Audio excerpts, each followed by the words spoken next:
kekuasaan. Saudara-saudara. Kami berjuang menyampaikan kebenaran, menegakkan keadilan.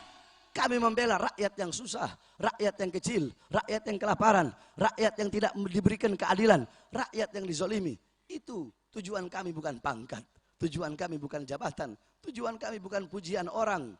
Tujuan kami bukan ingin dipuji. Tujuan kami bukan ingin dibilang berani, ingin dibilang kami berani. Tujuan kami bukan pangkat, jabatan, kekuasaan, pujian, bukan. Tetapi semata-mata meneruskan menjadi penyambung lidah kakek-kakek kami, yang dimana kakek-kakek kami beliau dibunuh untuk apa? Untuk membela umat, untuk membela Islam, membela rakyat dan membela masyarakat. Nah, saudara-saudara sekalian yang dimuliakan oleh Allah Subhanahu wa taala, oleh karenanya saya himbau, walaupun kalau saya pribadi kalian tanya, Habib Bahar 2024 bagaimana? Saya pribadi, saya nggak pilih siapa-siapa. Saya pribadi, jangan kalian ikut saya. Itu pribadi saya. Saya pribadi, saya nggak pilih siapa-siapa. Karena cukup saya dikhianati tahun kemarin 2019 itu. Saya dikhianati, oh udah cukup. Bagi saya yang paling mahal adalah kesetiaan. Sekali dikhianati, oh udah cukup. Nggak ada. Mau malaikat pun yang jadi, andaikan malaikat jadi presiden, malaikat yang nggak ada dosa, yang nggak ada salah, jadi calon presiden tahun 2024, saya nggak bakal pilih. Tetapi saudara-saudara sekalian yang dimuliakan oleh Allah Subhanahu wa taala, Nabi Allah Adam alaihissalam, Nabi Allah Adam bapaknya manusia. Nabi Allah Adam beliau pernah berkata, beliau berwasiat untuk anak cucunya. Apa kata beliau? Idza aradtum an fi'la syai'in faqaddimu thalathata asya.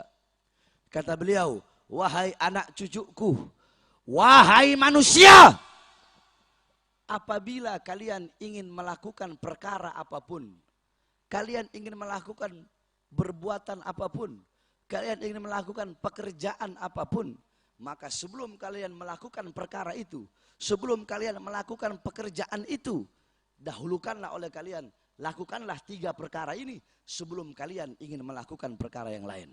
Sebelum kalian ingin melakukan suatu pekerjaan, dahulukan 3 perkara ini. Salah satunya istasyirul akhyar.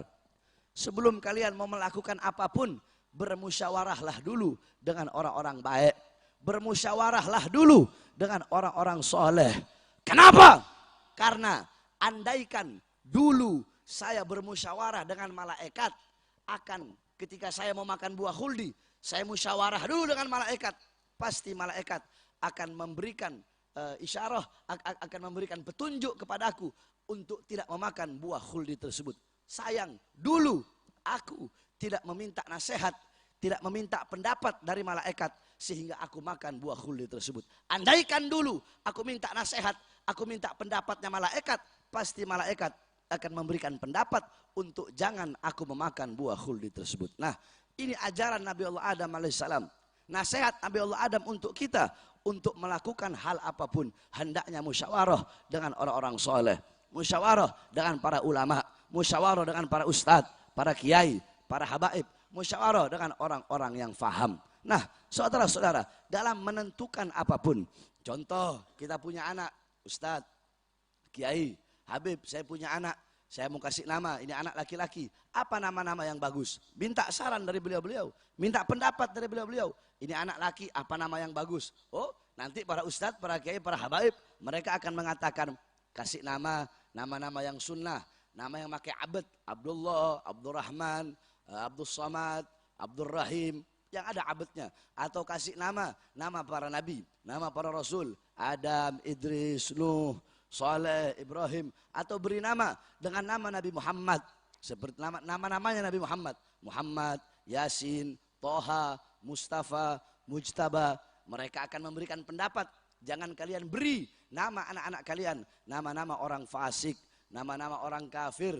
Haram kalian memberi nama anak-anak kalian dengan nama-nama dewa, Wisnu, Rama, Krishna, Sinta, dan yang lain-lainnya. Kalau kita segala sesuatu apapun minta nasihat, minta petunjuk, dan minta pendapat dari ulama, dari orang-orang soleh. Dalam hal memberi nama anak atau mau melakukan hal apapun, Ustadz, Kiai, Habib, saya mau nikah, yang bagus bulan apa, yang sunnah bulan apa, yang bagus hari apa. Di dalam melakukan hal apapun, di dalam menentukan apapun, apalagi dalam menentukan pemimpin pada tahun 2024. Maka saya wasiatkan, saya nasihatkan kepada kalian semua, nanti tahun 2024 jangan engkau gegabah, jangan sampai engkau salah di dalam memilih pemimpin. Hendaknya kalian semua itu mengikuti pendapat para ulama, yang dimana nanti besok para ustadz, para kiai, para habaib, insya Allah ustadz yang lurus, para kiai yang lurus, para habaib yang lurus. Bukan para ustadz yang bisa dibeli, bukan para kiai yang bisa dibeli, bukan habib yang bisa dibeli. Sebab zaman sekarang, saudara-saudara, zaman sekarang itu bukan hanya partai, bukan hanya, tetapi para ustadz bisa dibeli dengan uang, para kiai bisa dibeli dengan uang, para habaib juga bisa dibeli dengan uang. Banyak ulama-ulama zaman sekarang, alimun alladzi yaj'alu ilmahu tabi'an li ra'yil muluk. Banyak para ustadz, para kiai, para habaib, para ulama, alladzi yaj'alu ilmahu, ulama-ulama yang menjadikan ilmunya tabi'an li ra'yil muluk, untuk mengikuti kemauan para penguasa. Penguasa, pejabat, pemerintah maunya A, itu ulama akan mencari-cari dalil untuk membenarkan yang salah dan menyalahkan yang benar. Nah, para ustadz, para kiai, para habaib yang bisa dibeli tidak termasuk dalam kategori yang saya maksudkan minta nasihat pendapat mereka di dalam melakukan hal apapun. Yang saya maksudkan di sini para ustadz, para kiai, para habaib, para ulama yang lurus, yang tidak bisa dibeli dengan uang, yang tidak bisa dibeli dengan pangkat, yang tidak bisa dibeli dengan jabatan. Nah, saudara-saudara sekalian yang dimuliakan oleh Allah Subhanahu wa taala, jikalau kalian di dalam memilih apapun, orang-orang yang berakal bukanlah orang yang bisa memilih mana yang baik, mana yang buruk. Kalau hanya bisa memilih mana baik, mana buruk, anak kecil juga bisa. Kau kasih api, kau kasih air, anak kecil pasti akan memilih air. Orang berakal bukan orang yang bisa memilih mana baik, mana buruk. Tapi orang yang berakal ketika diberi dua pilihan yang baik, dia tidak bisa memilih kedua-duanya, dia akan memilih yang paling baik di antara dua yang baik. Orang yang berakal ketika diberi dua pilihan yang buruk, dia tidak bisa meninggalkan kedua-duanya, dia akan memilih yang paling ringan keburukannya, saudara-saudara. Maka begitupun di dalam memilih pemimpin, anggaplah dua-duanya baik, atau tiga-tiganya baik, atau empat-empatnya baik. Maka di antara dua yang baik, tiga yang baik, empat yang baik, pilih siapa yang paling baik. Atau anggap dua-duanya jahat, dua-duanya bejat, dua-duanya buruk, atau tiga-tiganya buruk, atau empat-empatnya buruk. Jikalau duanya buruk, tiga-tiganya buruk, empat-empatnya buruk, jangan sampai engkau enggak pilih. Sebab jikalau engkau enggak memilih, bisa jadi yang terpilih adalah yang paling bejat, yang terpilih yang paling buruk. Maka kalau ada dua pilihan yang buruk, tiga pilihan yang buruk, empat pilihan yang buruk, pilih yang paling ringan keburukannya, pilih yang paling ringan mudorotnya, saudara-saudara. Inilah orang-orang yang berakal, inilah orang-orang yang insaf. Maka saya serukan, saya wasiatkan kepada seluruh umat Islam yang ada di Sumeneb, yang ada di Madura, besok di dalam memilih pemimpin jangan sampai salah di dalam memilih pemimpin. Sebab nasib bangsa, nasib rakyat, nasib masyarakat, nasib negara ke depan berada pada pilihan kalian. Kalau kalian memilih pemimpin yang baik, pemimpin yang amanah, pemimpin yang adil, maka insya Allah besok negara kita bakal jadi negara yang baik, negara yang dirahmati oleh Allah.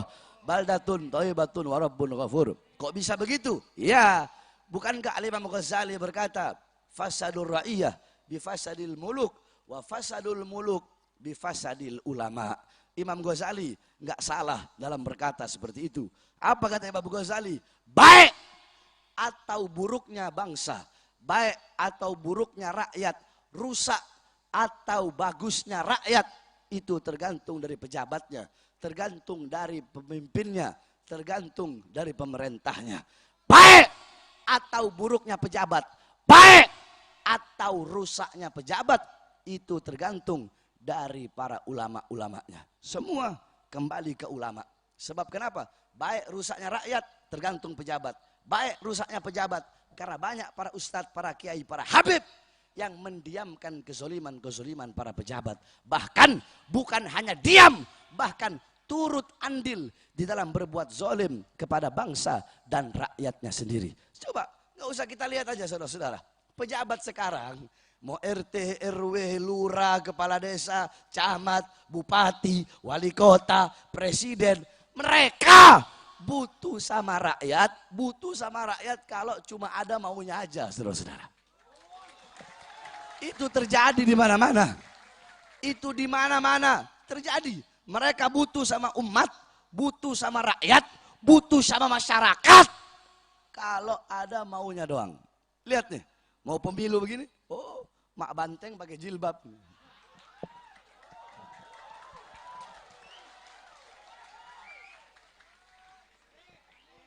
Pejabat-pejabat yang nggak pernah ke masjid. Pejabatnya mendadak jadi santri, saudara-saudara. Pakai sarung, pakai peci, butuh sama ustadz, butuh sama kiai, butuh sama habib. Mereka butuh sama kita kalau ada maunya aja. Sebelum jadi berjanji, saya berjanji mensejahterakan rakyat. Saya berjanji memakmurkan rakyat. Saya berjanji berbuat adil kepada rakyat. Tetapi setelah jadi, rakyat mana yang makmur? Rakyat mana yang sejahtera? Setelah jadi, engkau zolimi rakyat, engkau menderitakan rakyat, engkau ambil hak rakyat, engkau ambil kampungnya rakyat, engkau makan uang rakyat.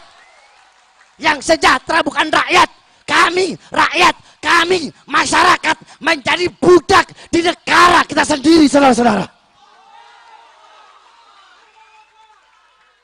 Setelah jadi pejabat, kampung tanahnya rakyat mau kau ambil. Lihat kemarin di Rempang. Masyarakat Melayu Rempang, tanahnya mau diambil, rumahnya mau diambil, mereka mau digusur atas nama negara, pakai nama negara, tetapi menyengsarakan rakyat, mengambil hak rakyat. Saudara-saudara, jangan mengatasnamakan negara kalau mau bikin rakyat susah, betul? Jangan mengatasnamakan negara kalau membuat rakyat hidupnya terzolimi, saudara-saudara. Negara dan rakyat tidak akan pernah bisa dipisahkan. Saudara-saudara, ini negara bukan milik partai manapun. Negara ini bukan milik pejabat manapun. Bukan milik presiden. Ini negara bukan milik PDI. Bukan milik Demokrat. Bukan milik Nasdem. Bukan milik Golkar. Bukan milik Gerindra. Bukan milik PKB. Bukan milik P3. Bukan milik Hanura. Indonesia bukan milik partai politik manapun. Indonesia bukan milik presiden, bukan milik Kapolri, bukan milik Panglima TNI, tetapi Indonesia milik kami, bangsa dan rakyat Indonesia. Maka hendaknya kalian para pejabat berbuat adil kepada rakyat, mensejahterakan rakyat, memakmurkan rakyat. Saudara-saudara, saya tanya, mereka para pejabat, para aparat, gaji mereka dari siapa? Dari siapa? Rumah mereka dari siapa? Kendaraan dinas mereka dari siapa? Dari siapa? Pakaian mereka dari siapa? Dari keringat rakyat, dari darah rakyat. Rakyat ibu kandung kalian. Hendaknya kalian berbakti kepada rakyat, melayani masyarakat. Oleh karenanya nanti tahun depan kita tunggu ijtima ulama. Nanti para ustadz, para kiai, para habaib yang lulus, yang istiqamah di bawah komando Imam Besar Al-Habib Muhammad Rizik bin Husain bin Syihab. InsyaAllah beliau-beliau ahlul halli wal adli. Nanti ada juga bagian ahlul halli wal adlinya. InsyaAllah beliau-beliau akan memilih yang terbaik untuk bangsa, yang terbaik untuk masyarakat, yang terbaik untuk rakyat Indonesia. Yang terbaik, saudara-saudara, FPI, Front Persaudaraan Islam, beserta para ustadz, para kiai dan para habaib yang istiqomah, beliau-beliau tidak akan pernah meninggalkan umat. Beliau-beliau tidak akan pernah mengkhianati umat, saudara-saudara. Habib Rizik, saya, kami berkali-kali masuk penjara. Kami tinggalkan anak istri kami. Saya berkali-kali masuk penjara. Bisa aja, udahlah. Nggak usah ceramah keras-keras, nggak usah bela rakyat, udah bodo amat, rakyat, masyarakat mau ngapain kayak bodo amat. Bisa aja kami seperti itu. Bisa saja kami bodo amat. Kami cari aman, tapi enggak. Kami tetap walaupun keluar masuk penjara berkali-kali, tetap kami istiqomah membela umat. Tetap kami istiqomah membela masyarakat. Tetap kami istiqomah membela rakyat. Kenapa saudara-saudara? Apakah yang kami cari harta, yang kami cari pangkat, yang kami cari jabatan, yang kami cari tahta, yang kami cari kekuasaan? Ketahuilah saudara-saudara, kakek-kakek kami, mereka berkata, jikalau kursi-kursi kekuasaan, jikalau pangkat dan jabatan pemerintah bisa dipegang oleh seekor binatang, maka demi Allah kami tidak rela binatang peliharaan kami memegang pangkat jabatan dan kekuasaan tersebut. Karena begitu hina bagi kami pangkat jabatan dan kekuasaan-kekuasaan. Kami berjuang menyampaikan kebenaran, menegakkan keadilan. Kami membela rakyat yang susah, rakyat yang kecil, rakyat yang kelaparan, rakyat yang tidak diberikan keadilan, rakyat yang dizolimi. Itu tujuan kami, bukan pangkat. Tujuan kami bukan jabatan. Tujuan kami bukan pujian orang. Tujuan kami bukan ingin dipuji. Tujuan kami bukan ingin dibilang berani, ingin dibilang kami berani. Tujuan kami bukan pangkat, jabatan, kekuasaan, pujian, bukan.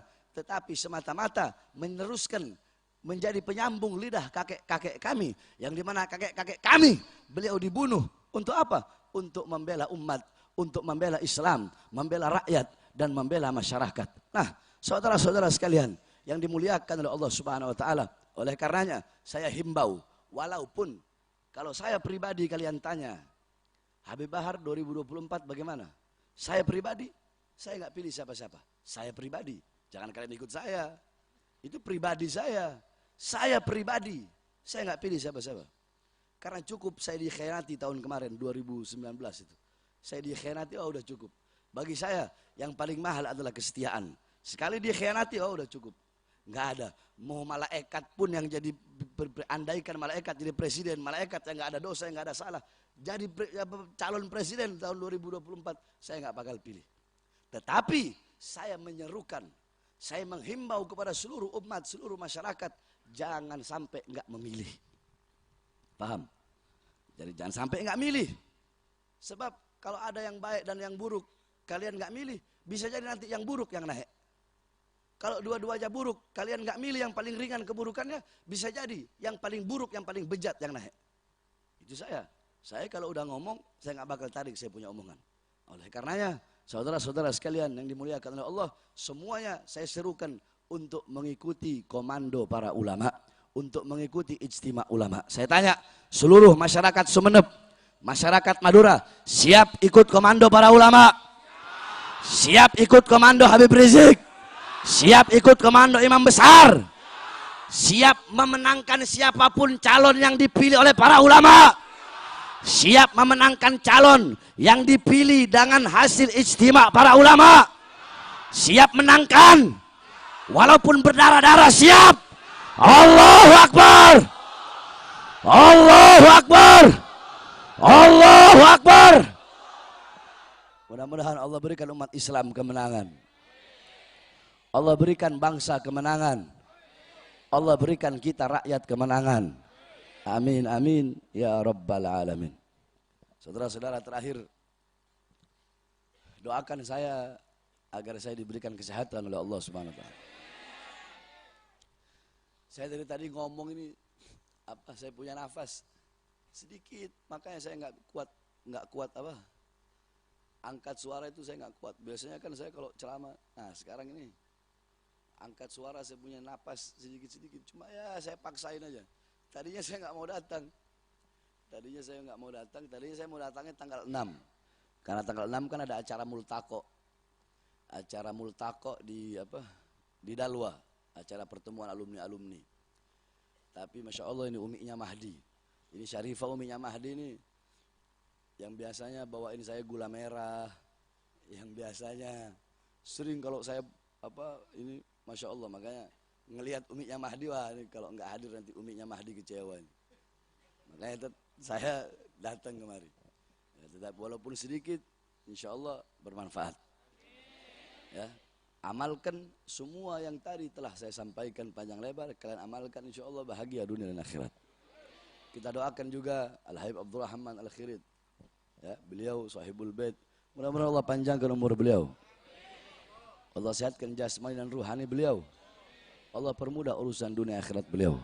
Amin, amin. Ya Rabbal Alamin. Begitu juga bapak-bapak, khususnya ibu-ibu yang ada di sini. Kalian punya anak-anak, saya doakan jadi anak-anak yang soleh dan soleha.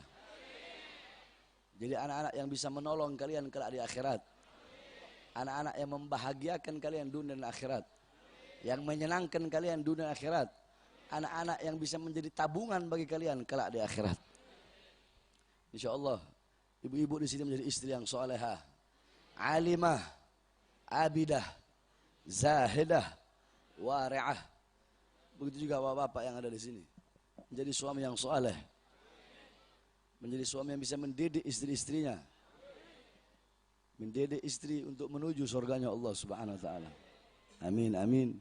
Ya Rabbal Alamin. Terakhir, sebelum saya tutup, saudara-saudara, pondok pesantren kami masih terus-menerus melakukan pembangunan. Karena sebagaimana yang saudara-saudara tahu, pondok pesantren saya haramkan untuk terima bantuan dari pemerintah. Saya haramkan untuk terima bantuan dari pejabat. Loh, kenapa Beb? Nah, saudara-saudara, Imam Ghazali berkata, jangan kalian menerima sesuatu apapun yang datangnya dari pejabat, sekalipun kalian tahu itu halal. Sebab kenapa? Kalau kalian terima, akan tertanam dalam hati kalian rasa simpati kepadanya, sehingga suatu saat dia berbuat maksiat, maksiatnya kalian biarkan. Suatu saat dia berbuat tidak adil, ketidakadilannya kalian biarkan. Suatu saat dia berbuat kezaliman, kezalimannya kalian biarkan. Ustadz, Kiai, Habib, itu pejabat salah. Kenapa nggak ditegur? Nggak enak saya menegur. Kemarin habis ngasih semen 100.000 sak ke pesantren saya. Banyak yang begitu. Di Sumeneb banyak begitu. Banyak. Kayaknya di Sumeneb ini banyak Ustadz merah, Kiai merah, Habib merah. Ustadz biru, Kiai biru, Habib biru. Ustadz kuning, Kiai kuning, Habib kuning. Ustadz hijau, Kiai hijau, Habib hijau. Banyak Sumeneb ya? Tahu maksudnya? Kiai merah, Habib merah, tahu? Kiai PDI, Habib PDI. Kiai kuning, Kiai Golkar, Habib Golkar. Kiai PKB, Habib PKB. Kiai Gerindra, Habib Gerindra. Kiai Nasdem, Habib Nasdem. Ustadz sama Ustadz berantem, Kiai sama Kiai berantem, Habib sama Habib berantem. Kenapa berantem? Beda partai. Kenapa berantem? Beda pandangan politik. Ustadz sama Ustadz berantem gara-gara beda bendera. Kiai sama Kiai berantem gara-gara beda partai. Habib sama Habib berantem gara-gara beda calon. Nah, kalau Ustadz sama Ustadznya berantem, Kiai sama Kiainya berantem, Habib sama Habibnya berantem, umat bagaimana? Betul? Betul? Jadi Ustadz sama Ustadz harus bersatu, Kiai sama Kiai harus bersatu, Habib sama Habib harus bersatu. Nah, mudah-mudahan di Sumeneb ulamanya bersatu, amin. Ya Rabbal Alamin. Nah, jadi itu, makanya saya haramkan sebagai bentuk ikhtiyat kehati-hatian pribadi kami, makanya kami nggak mau terima bantuan dari pejabat ataupun dari pemerintah. Maka pada kesempatan yang mulia ini, saya harapkan kepada seluruh hadirin yang hadir untuk bisa mengeluarkan hartanya di jalan Allah Subhanahu wa taala. Saudara-saudara, ketahuilah, tidak ada harta yang bisa menyelamatkanmu dalam kubur kecuali harta yang engkau keluarkan di jalan Allah Subhanahu wa taala. Saya tanya semua yang hadir di sini, siap keluarkan hartanya? Siap keluarkan harta? Bib, nanti saya kalau keluarin harta, harta saya berkurang. Nanti harta saya berkurang, nanti harta saya habis. Enggak, saudara-saudara. Tidak ada harta yang dikeluarkan terus harta tersebut berkurang, enggak ada. Coba saya tanya semuanya bareng-bareng. Di Indonesia, kambing sama anjing itu banyakan mana? Kambing sama anjing banyakan mana? Coba kita pikir. Kambing tiap tahun dikorbankan enggak? Dikorbanin enggak? Jutaan ekor kambing. Jutaan ekor kambing dikorbankan setiap hari. Sedangkan anjing tidak pernah dikorbankan. Harusnya kalau kita mikir pakai akal, lebih banyak anjing daripada kambing. Harusnya kan begitu. Kenapa? Ini kambing tiap tahun jutaan bahkan puluhan juta ekor ini kambing dipotong, disembelih. Anjing nggak pernah. Maksudnya nggak pernah dikorbankan sama seperti kambing. Tapi seperti itulah. Kambing semakin dikorbankan, semakin kambing itu bertambah. Anjing nggak pernah dikorbanin, nggak bertambah. Nah begitupun harta, semakin engkau korbankan, semakin engkau keluarkan, itu harta semakin bertambah. Kayak kambing tadi, semakin bertambah, semakin dikorbankan, semakin dikeluarkan, semakin bertambah. Oleh karenanya, pada kesempatan yang mulia ini, sama-sama keluarkan harta kita di jalan Allah Subhanahu Wa Taala. Insya Allah harta kita akan semakin bertambah, menjadi harta yang halal, harta yang barokah. Amin, amin, ya Rabbal Alamin. Sambil kita sama-sama bersolawat kepada baginda Nabi besar Muhammad sallallahu alaihi wasallam. Semuanya, salatullah salam